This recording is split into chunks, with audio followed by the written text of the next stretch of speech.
You have looked at a stop sign thousands of times. Red octagon, white letters. You stop. The color and the shape both have explanations, and neither one is obvious. It took 40 years and 3 completely different redesigns to get to what you see today. William Phelps Eno, 1900.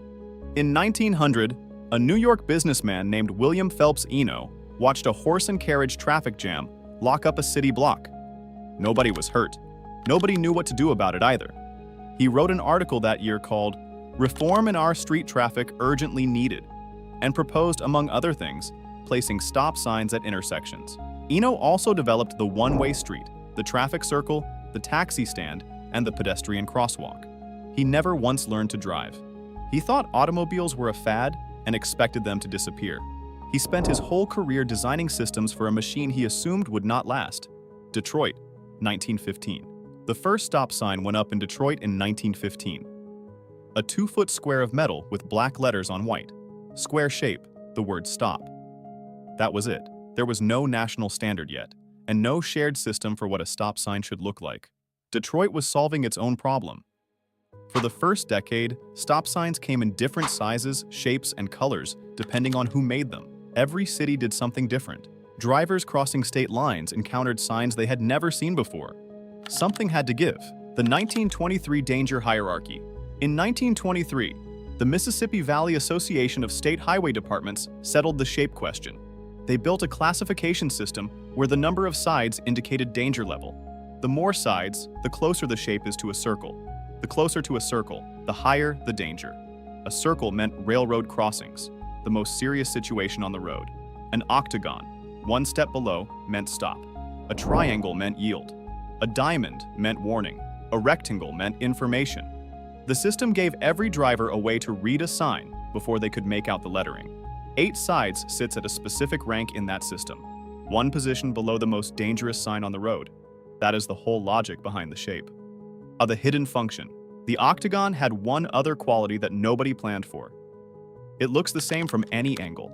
A driver approaching from behind can recognize the shape before the front face comes into view. In low light, in snow. With the color gone or the lettering covered, the outline alone still does the job. The shape reaches the brain before the word does. The shape was locked in by 1923. The color took another 30 years to follow. For 3 decades after the octagon was adopted, stop signs stayed yellow with black lettering. Red was always the intended color. Red already meant stop on traffic lights.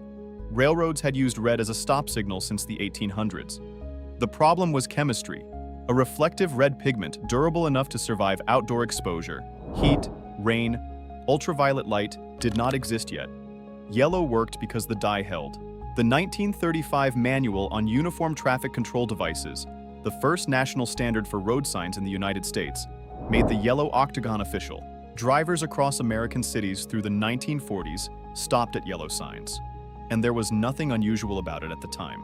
By the late 1940s, chemists had developed fade-resistant coatings that kept red pigment stable through years of outdoor use. Retroreflective materials followed, making the color visible at night under headlights.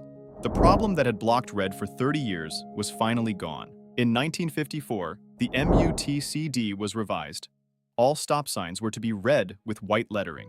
The color that should have been there from the beginning was on the sign at last. Eno died in December 1945 at the age of 87 and never saw it. He had written the idea down in 1900. A committee supplied the shape in 1923. Chemists solved the color in the late 1940s. The sign you stop at every day is where all of it landed.